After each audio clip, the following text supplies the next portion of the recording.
Hello friends, आप सभी को ज्ञान सरगम यूट्यूब चैनल पर स्वागत है। आज हम इस वीडियो में जानेंगे आयनन ऊर्जा के बारे में। तो आयनन ऊर्जा क्या होता है?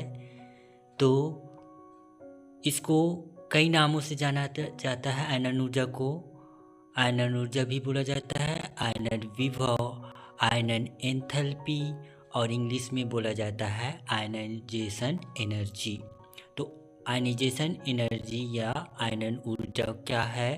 तो किसी विलगित गैस निकाय की बाह्यतम कोश से इलेक्ट्रॉन निकालने की आवश्यक ऊर्जा आयनन विभव, आयनन ऊर्जा, आयनन एनर्जी, आयनाइजेशन एनर्जी, आयनन एंथैल्पी कहलाती है। तो हम यहाँ पर जानेंगे कि आयनन ऊर्जा किस में जाता है, ज़्यादा होता है। यहाँ पर एग्जाम्पल के द्वारा सोडियम और फ्लोरीन एग्जाम्पल दिया गया है। तो सोडियम का परमाणु क्रमांक होता है 11। तो इसका इलेक्ट्रॉनिक विन्यास है 281 और फ्लोरीन का परमाणु क्रमांक होता है 9। तो इसका इलेक्ट्रॉनिक विन्यास है 27। ओके, तो यहाँ पर कुछ स्ट्रक्चर दिया गया है जो गोल गोल टाइप का दिया गया है। इसमें यहाँ पर बीच में प्रोटॉन्स न्यूट्रॉन्स पाया जाता है इसमें। और उसके बाद सोडियम के पहले कक्ष में 2 इलेक्ट्रॉन पाया जाता है इसमें, और उसके बाद सेकंड कक्ष में 8 इलेक्ट्रॉन, और थर्ड कक्षक में 1 इलेक्ट्रॉन पाया जाएगा। यानी कि यहाँ पर इलेक्ट्रॉन निकालेंगे तो बाहरी इलेक्ट्रॉन निकालेंगे तो इसमें कम ऊर्जा या आयनन ऊर्जा लगेगा सोडियम में। उसी प्रकार यहाँ पर फ्लोरीन का स्ट्रक्चर बताया गया है, जिसमें यहाँ पर प्रोटॉन्स न्यूट्रॉन पाया जाता है बीच में, और पहले कक्ष में 2 इलेक्ट्रॉन पाया जाता है फ्लोरीन में, और सेकंड कक्षक में 7 इलेक्ट्रॉन। तो यहाँ पर आयनन ऊर्जा मतलब इलेक्ट्रॉन को निकालने के लिए ज़्यादा ऊर्जा की आवश्यकता होती है, आयनन ऊर्जा की ज़्यादा आवश्यकता होती है। तो यहाँ पर सबसे ज़्यादा आयनन ऊर्जा फ्लोरीन का होगा सोडियम से।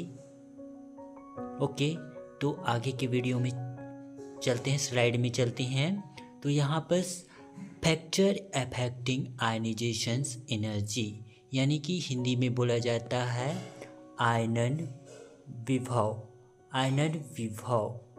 के कारक।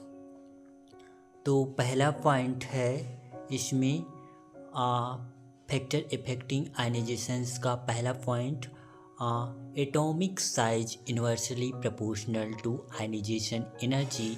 हिंदी में बोला जाता है जितना बड़ा परमाणु आकार उतना ही छोटा आयनाइजेशन एनर्जी होगा। उसके बाद है second point, ionization energy directly proportional to negatively, यानी कि ऋणात्मकता बढ़ेगी तो आयनाइजेशन एनर्जी भी बढ़ेगा। उसके बाद है third point, ionization energy inverse proportional to positively, यानी कि हिंदी में बोला जाता है जितना बड़ा आयनन ऊर्जा उतना ही छोटा धनात्मक होगा। तो आगे की वीडियो स्लाइड में चलते हैं। तो यहाँ पर कुछ प्रॉपर्टी दिया गया है।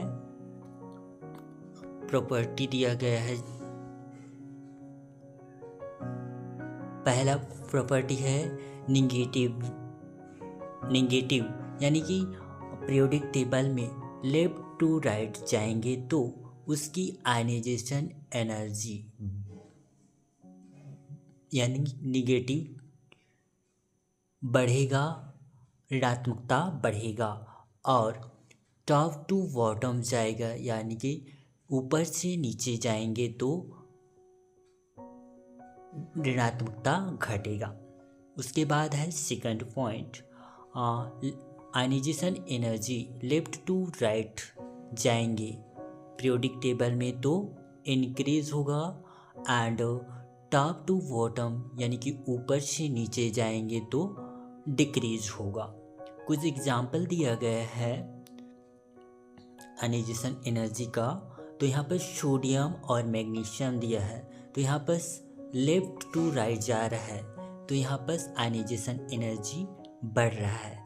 उसके बाद कार्बन नाइट्रोजन में, इसमें कार्बन नाइट्रोजन यहाँ पर लेफ्ट टू राइट जा रहा है पीरियोडिक टेबल में, तो यहाँ पर आयनाइजेशन एनर्जी बढ़ रहा है। उसी प्रकार कार्बन नाइट्रोजन ऑक्सीजन फ्लोरीन, इसमें ionization energy left to right जा रहा है तो बढ़ रहा है। ओके, तो आगे की स्लाइड में चलते हैं। चौथा पॉइंट है आयनाइजेशन एनर्जी फैक्टर इफेक्टिंग का आयनाइजेशन एनर्जी। तो यहाँ पर चौथा पॉइंट है एटॉमिक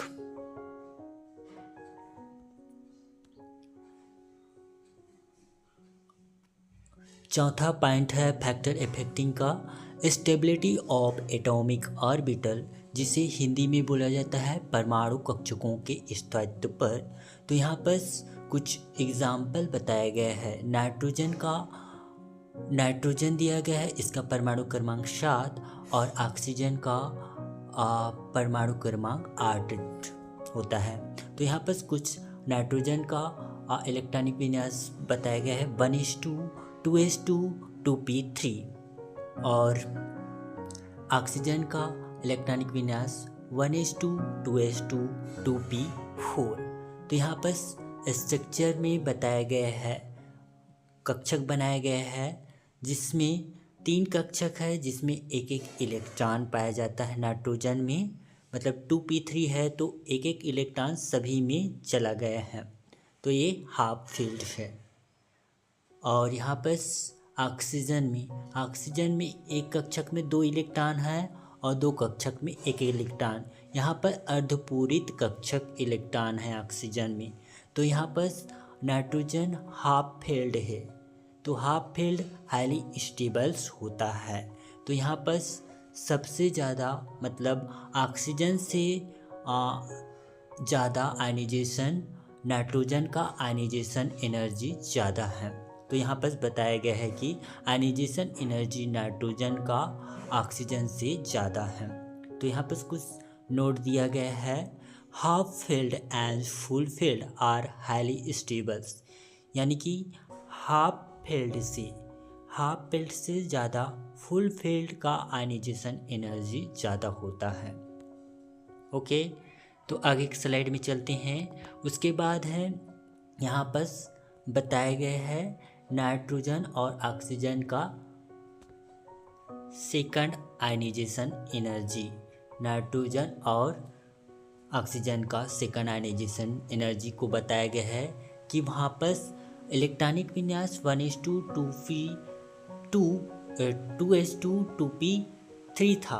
तो यहाँ पर सेकंड आयनाइजेशन में एक इलेक्ट्रॉन निकल गया, यहाँ पर एक इलेक्ट्रॉन निकल गया तो 2 कक्षक में एक एक इलेक्ट्रॉन हो गया, यानी कि यहाँ पर अर्धपूरित इलेक्ट्रॉन हो गया नाइट्रोजन का। उसी प्रकार यहाँ पर ऑक्सीजन का दिया गया है, यानी कि वहाँ पर फर्स्ट आयनाइजेशन एनर्जी में 2p4 था इलेक्ट्रॉन, तो यहाँ पर अब सेकंड आयनाइजेशन में एक इलेक्ट्रॉन निकल गया, तो यहाँ पर सभी में एक एक इलेक्ट्रॉन पाया जाता है p इलेक्ट्रॉन में, p कक्षक में। तो ये हाफ फील्ड हो गया, यानी कि यहाँ पर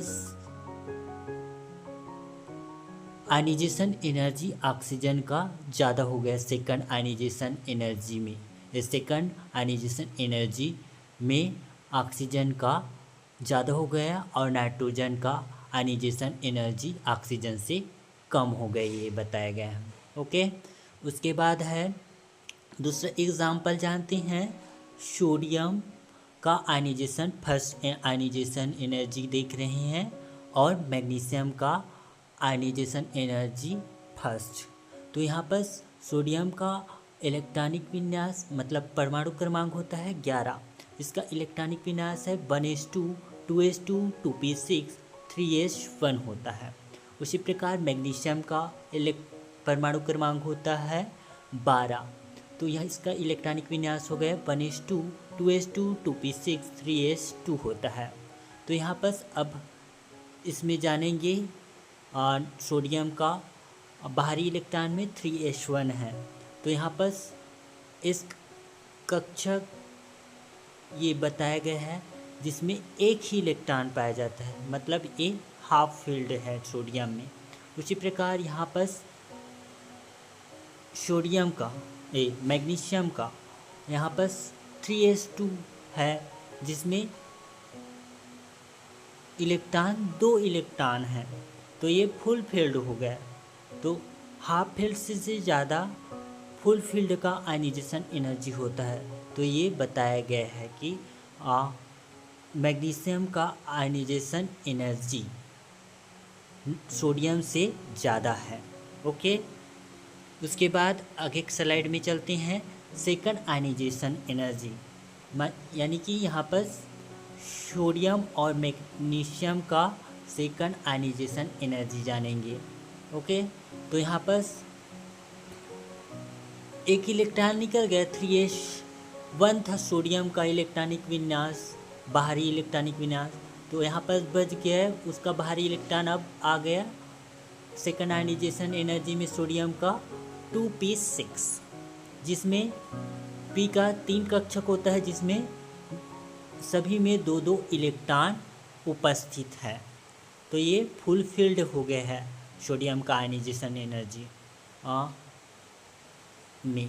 उसके बाद 3s1, यानी कि वहाँ पर मैग्नीशियम में 3s2 था फर्स्ट आयनाइजेशन एनर्जी में। अब सेकंड आयनाइजेशन में एक इलेक्ट्रॉन निकल गया, तो यहाँ पर एक इलेक्ट्रॉन बच गया 3s1 हो गया मैग्नीशियम का। तो ये हाफ फील्ड हो गया, यानी कि अब यहाँ पर अपोजिट हो गया, विपरीत हो गया। तो सोडियम का आयनाइजेशन एनर्जी ज़्यादा हो गया मैग्नीशियम से। ओके, ये हाफ फील्ड हो गया मैग्नीशियम, यानी कि यहाँ पर सोडियम का आयनाइजेशन एनर्जी मैग्नीशियम से ज़्यादा हो गया। ओके, इसके बाद है कुछ एग्जाम्पल जानते हैं ऑर्डर में। ठीक है, तो यहाँ पर कुछ दिया गया है आयनाइजेशन एनर्जी का। तो पहला पॉइंट